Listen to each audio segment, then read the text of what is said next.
Good morning student. हमने जो है मैं आपको एक बात बता देती हूँ। फर्स्ट ऑफ ऑल कि आपका जो फर्स्ट चैप्टर है सिविक्स का वो आपके सिलेबस में इंक्लूड नहीं है। तो ये जो चैप्टर है आपका, मैंने बाय मिस्टेक शायद चैप्टर 1 लिख दिया था। तो ये आपका चैप्टर 2 जो है वो आपका सिलेबस में इंक्लूड है।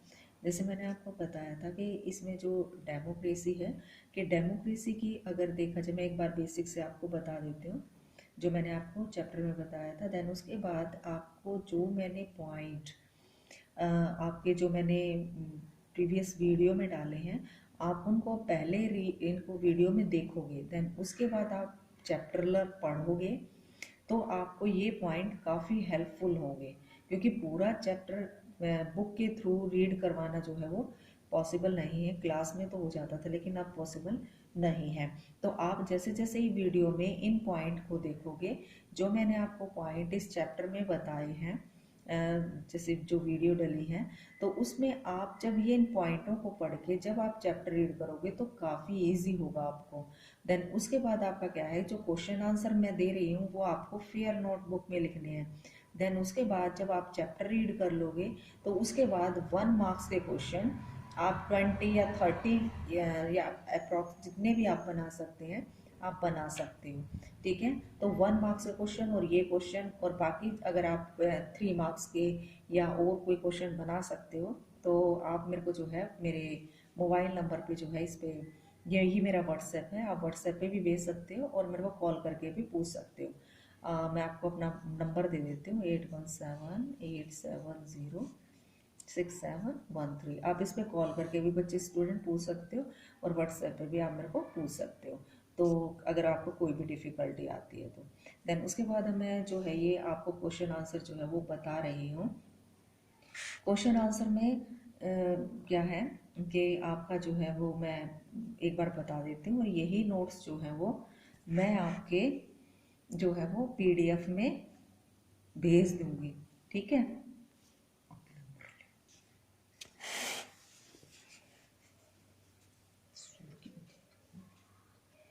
तो फर्स्ट जो क्वेश्चन है वो है हमारा, what is democracy. What is democracy, कि डेमोक्रेसी क्या है, explain the main features of the democracy. यानी कि डेमोक्रेसी क्या है और इसके मेन फीचर्स क्या हैं। तो अगर हम इसका आंसर में देखें, democracy is the form of government in which the rulers are elected by people. यानी कि डेमोक्रेसी जो है एक फॉर्म है गवर्नमेंट की, जो कि रूलर्स जो हैं वो पीपल से इलेक्टेड किए जाते हैं, यानी कि लोग उनको चूज़ करते हैं। फीचर्स इसमें फर्स्ट अगर हम देखें, इसके जो करेक्टरिस्टिक देखें, अगर इसके एडवांटेजेस आप कह सकते हो या मेरिट्स आप कुछ भी बोल सकते हो, तो ये है आपके election. First, in democracy, elections are held regularly on the basis of universal adult franchise. इसका मीनिंग स्टूडेंट्स क्या है, यूनिवर्सल अडल्ट फ्रेंचाइज का, कि जो 18 ईयर्स अबव जो स्टूडेंट्स हैं, या सॉरी 18 अबव जो सिटीज़न हैं, उन्हें जो है वोटिंग का राइट है। तो मतलब जो 18 साल से ज़्यादा के हैं वो अपनी वोटिंग जो है कर सकते हैं, अपने रिप्रेजेंटेटिव को चूज़ कर सकते हैं। People have the right to change their leaders. यानी कि अगर आपका लीडर जो है वो अपने टाइम ड्यूरेशन में सही से वर्क नहीं कर रहा है तो क्या है, उसे चेंज कर सकते हैं। तो यानी कि यूनिवर्सल अडल्ट फ्रेंचाइज के अकॉर्डिंग जो है, जो 18 ईयर्स अबव है उन्हें जो है वोटिंग का राइट है। देन उसके बाद क्या है, second point, equality. Equality in democracy, there is a no discrimination on the basis of caste, colour and sex. यानी कि कलर के बेस पे, या आप कास्ट के ये हिंदू है, मुस्लिम है, या मेल है, फीमेल है, या ये गोरा है, ये काला है, तो कोई भी डिस्क्रिमिनेशन नहीं किया जाता। ठीक है, यानी कि आप चाहे किसी भी उससे कलर से या कास्ट से या मेल है, फीमेल है, किसी से भी बिलोंग करते हो तो आप जो है वोटिंग का राइट रखते हैं।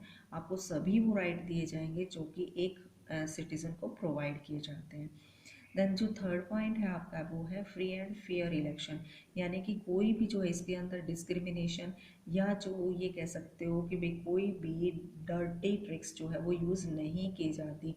जैसे मैंने आपको प्रीवियस उसमें बताया वीडियो में कि किस तरह से जिम्बाब्वे में, चाइना में, पाकिस्तान में, मैक्सिको में और मतलब इन कंट्रियों में किस तरह से डर्टी ट्रिक्स को यूज़ किया जाता था और क्या था कि जो आपके इलेक्शन जो है वो विन किए जाते थे। देन उसके बाद जो है fourth point, people participating in the functioning of government, यानी कि and decision making process directly और इनडायरेक्टली। इसको मैं आपको बता देती हूँ क्लियर, जैसे कि कोई भी डिसीजन लिया जाता है लीडर से पार्लियामेंट में, उसकी न्यूज़ आपको लाइव जो है वो मीडिया से मिल जाती है, तो आप उस डिसीज़न के अगेंस्ट क्रिटिसाइज कर सकते हो या मतलब उसके फेवर में भी बता सकते हो। तो क्या है कि पीपल जो है वो मीडिया के थ्रू गवर्नमेंट के फंक्शन में डायरेक्ट और इनडायरेक्ट वे में इन्वॉल्व होते हैं। डायरेक्ट तो मैं आपको बता देती हूँ, जैसे हम रिप्रेजेंटेटिव को चूज़ करते हैं तो हम डायरेक्ट जो है रूल होता है हमारा। इनडायरेक्ट होता है जैसे मीडिया के थ्रू, यानी कि जो लीडर जो है जो वर्क कर रहे हैं वो क्या है मतलब किस तरह से वर्क कर रहे हैं वो हम मीडिया के थ्रू देख सकते हैं। देन इसके बाद है it enhances the dignity of individual, यानी कि जो इंडिविजुअल है यानी कि जो हमारे सिटीजन हैं उनकी डिग्निटी को, डिग्निटी यानी कि आत्मसम्मान को वो बढ़ावा देता है। जैसे मैं ये खुद कहती हूँ कि मैंने वोट दिया उस लीडर को या उस रिप्रेजेंटेटिव को और वो जीत गया, तो हमें बड़ी मतलब आत्मसम्मान बड़ा अच्छा लगता है कि हमें वोटिंग का राइट है और हम अपने रिप्रेजेंटेटिव को चूज़ कर सकते हैं। तो बेटा आप खुद भी जो है स्टूडेंट्स बता सकते हो कि जो हमारे कंट्री में डेमोक्रेसी है और उसके क्या क्या बेनिफिट हैं, ठीक है, क्या क्या फ़ायदे हैं। देन उसके बाद हम आते हैं सेकंड क्वेश्चन पे। जैसे कि मैं आपको बताती हूँ, जैसे सेकंड क्वेश्चन है why Pakistan under general Parvez Musharraf should not be called a democracy, give example, यानी कि किस तरह से जो है वो पाकिस्तान में जनरल परवेज मुशर्रफ के अंडर में जो है वो डेमोक्रेसी नहीं है।